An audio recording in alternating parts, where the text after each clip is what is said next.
Thomas Owen stopped Julia on the main street on a Thursday morning, the land office paper in his hand, and his voice pitched to Carrie. The children were beside her. Luke had the flower list. Ada was holding the edge of Julia's coat the way she did when she was uncertain about something but did not want to say so. Thomas said what he had come to say. He said the claim was beyond her now. He said a woman alone could not keep the residence and improvements a homestead required, that the land office would see it plain, and that he was prepared to help settle the matter cleanly if she would be reasonable about it. He said this where the feed store and the dry goods and the post office could all hear, which was the point of saying it there and not at her door. Julia let him finish. Her hands stayed at her sides. She told him the land was hers and the children's, and that she intended to keep it so. She said it once, without heat, and did not say it again. Thomas folded the paper back into his coat and rode out. The street did not empty, but it rearranged itself the way people do when they want to appear not to have been watching. Frank Hale was on the boardwalk across the street with a paper bag of fittings he had just collected from the hardware. He had heard enough. He did not cross the street while Thomas was speaking, and he did not call out, and he did not place himself between Julia and her husband's brother. That was her ground, but when Thomas's horse had turned the corner and Julia moved to put the flour sack into the bed, the sack slipped and caught on the rail. Frank was there before it fell. He set it squarely in the bed without a word, stepped back, and touched his hat brim once. Julia looked at him for a moment, then she gathered the children and drove home. That was Thursday. Friday morning Frank came past on his water route, team moving slow, barrels full. He hauled for 3 homesteads between town and the creek and kept his own situation narrow by design. A rented room behind the livery, the team boarded in the stalls below, 2 blankets, a trunk, and enough space for a man who had not yet built a household around himself. He had known Julia's husband the way neighbors know each other out here, by the work, by the wave across a field, by a borrowed tool returned without being asked for twice. He saw her at the fence line. He pulled the team up. Julia was checking the north posts, working down the run. She did not stop when she heard the wagon. Frank set the brake and climbed down and came to the fence without being invited. He looked at the post she had just reset and pressed it with his hand. He called. He moved to the next one and pressed that, though. Then he looked at the house where the curtain in the window was not quite still and asked, would a husband on paper keep him off your land? Julia did not answer right away. She pulled the wire taut on the next section and checked it. It would have to be filed quickly, she said. He knew that. He told her what he could put on paper and what he would not ask from her after. He looked toward the house once more when he got to the last part. The children stay where their father is buried, he said. That is the shape of it. Julia looked at the fence line. A long run of it still needed work. The stock had been restless for a week. Thomas Owen's voice was still somewhere in her ears, loud and measured and certain of itself. Come to supper, she said. We'll settle the rest after. He nodded and went back to his wagon. She went back to the fence. He came at dark and ate what was put in front of him and did not comment on the house or the children or the way Julia ran her table. When the plates were cleared, he laid out the rest of the practical shape of it. What he would bring, what he expected nothing of, what the land office would need to see.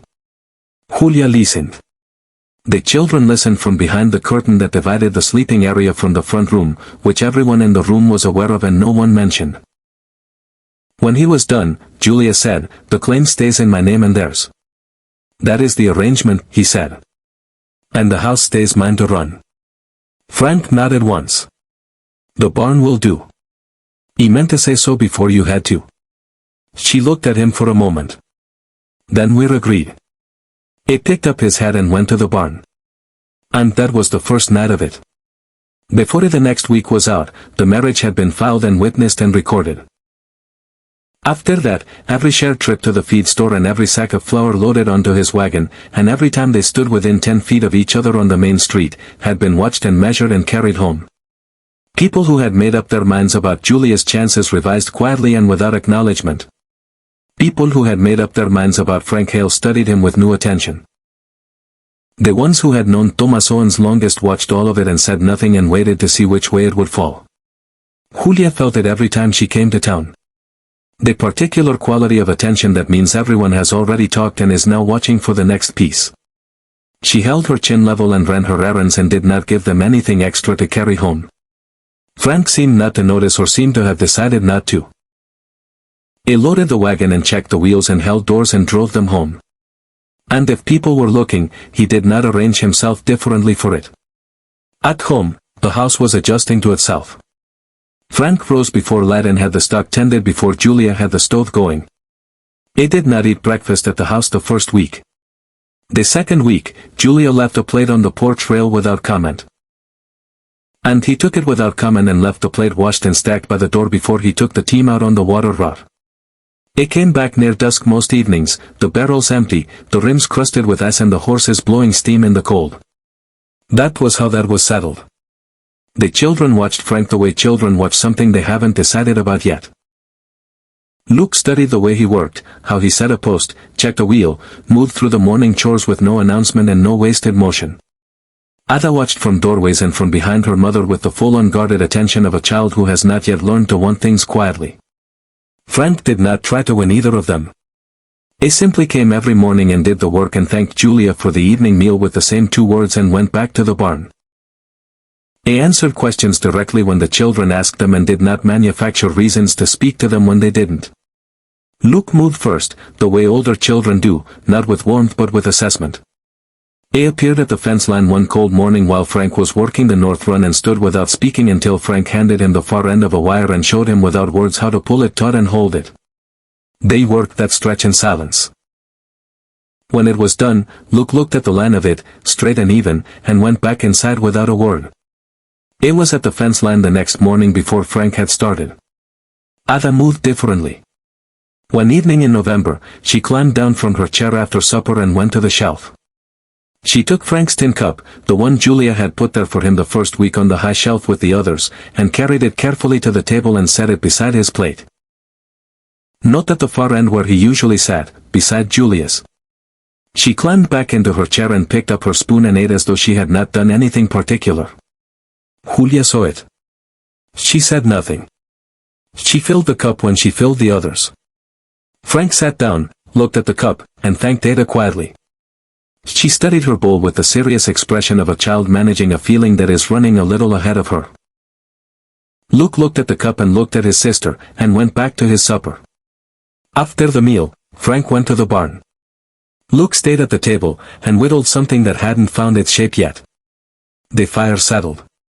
Outside, the wind came down from the north, and moved along the walls of the house, and the house held against it, and the stove did its steady work, and it was a quiet evening. Thomas Owens came by later in November. He stood at the fence line, the north run, the one Frank had spent 3 days resetting after the filing, and he spoke to Julia about legal provisions, and what land office examiners generally thought of arrangements made in haste, and what certain neighbors might be willing to say if asked. Frank was on the porch mending harness. He did not stand up. He did not walk to the fence.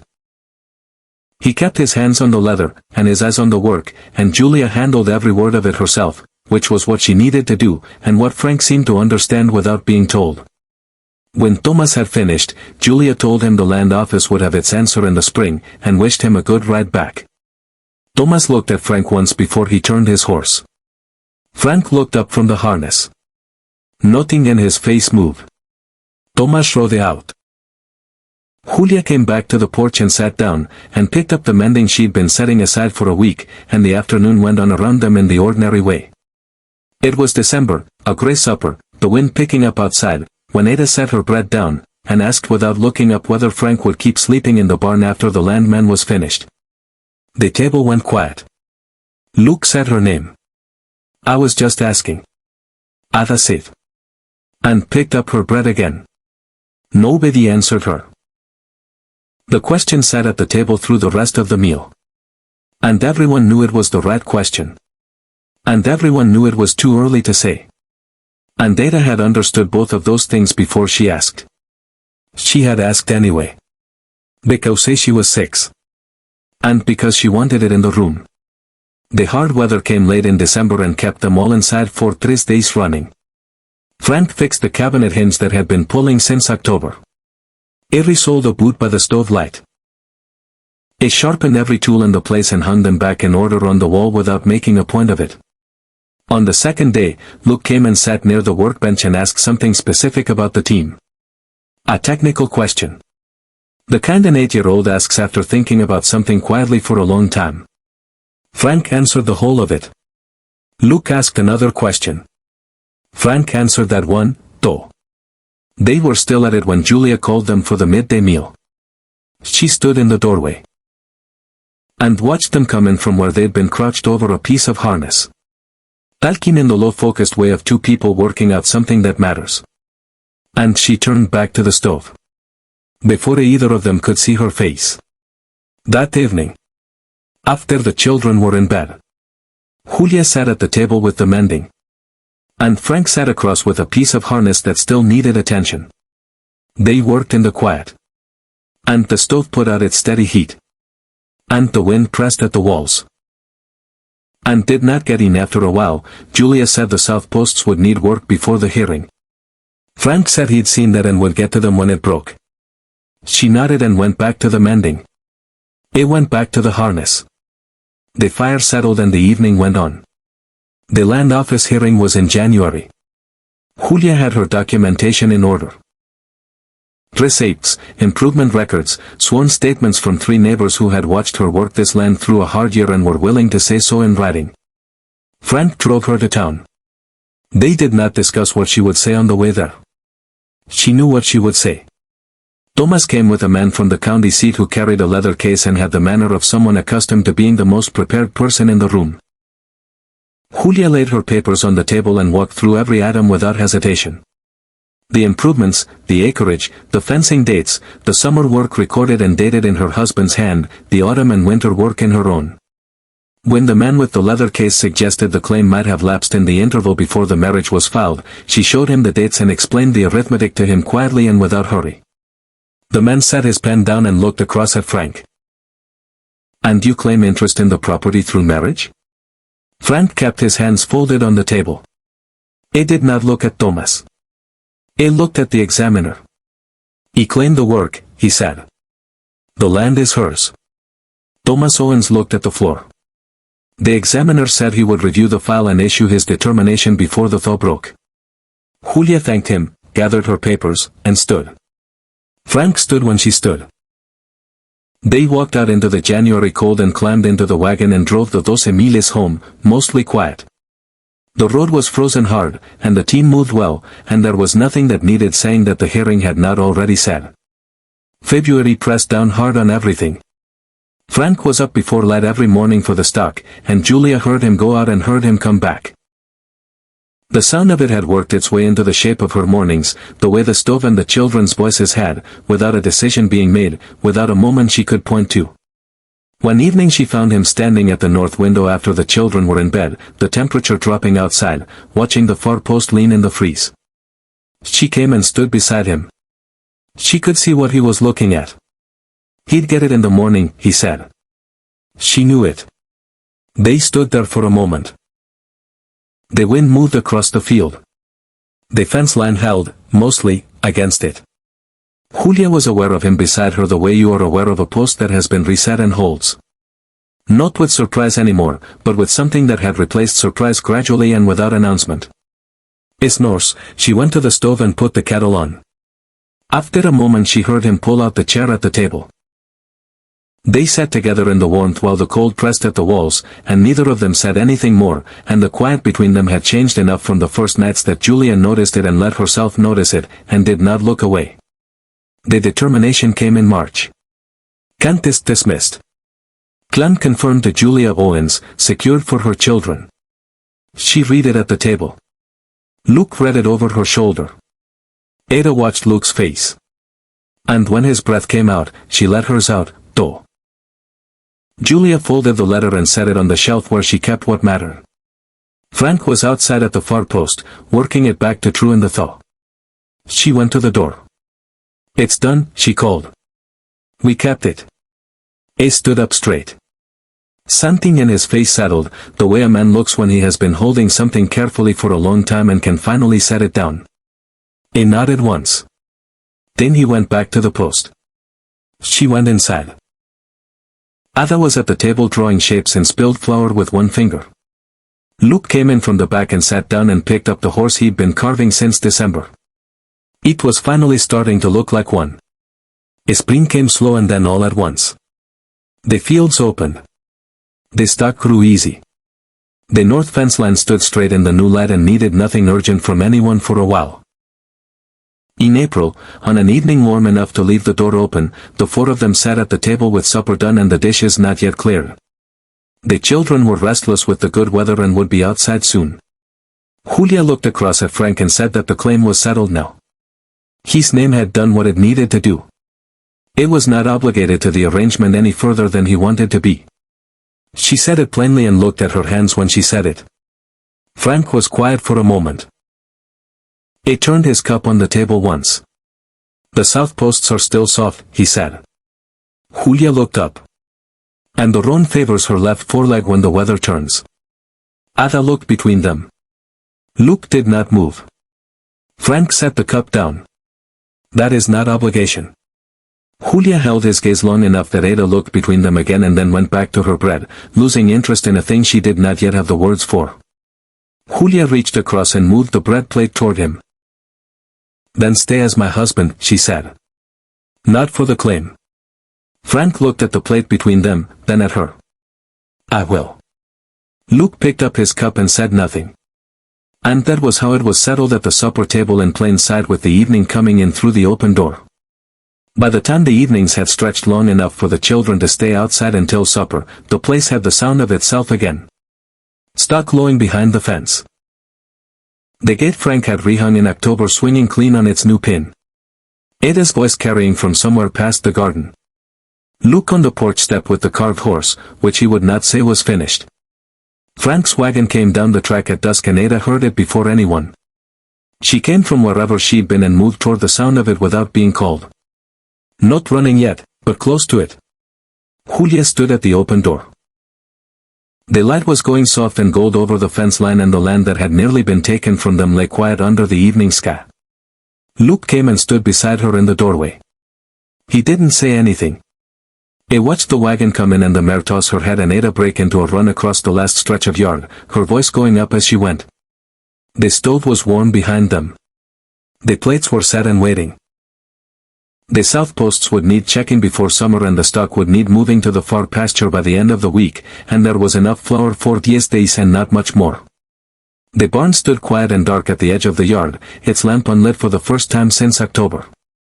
It was an ordinary evening in all the ways that mattered, and it was theirs. And that was the story of Julia, a widow who kept her land, raised her children, and found something she wasn't looking for along the way. Let me know in the comments if you liked it.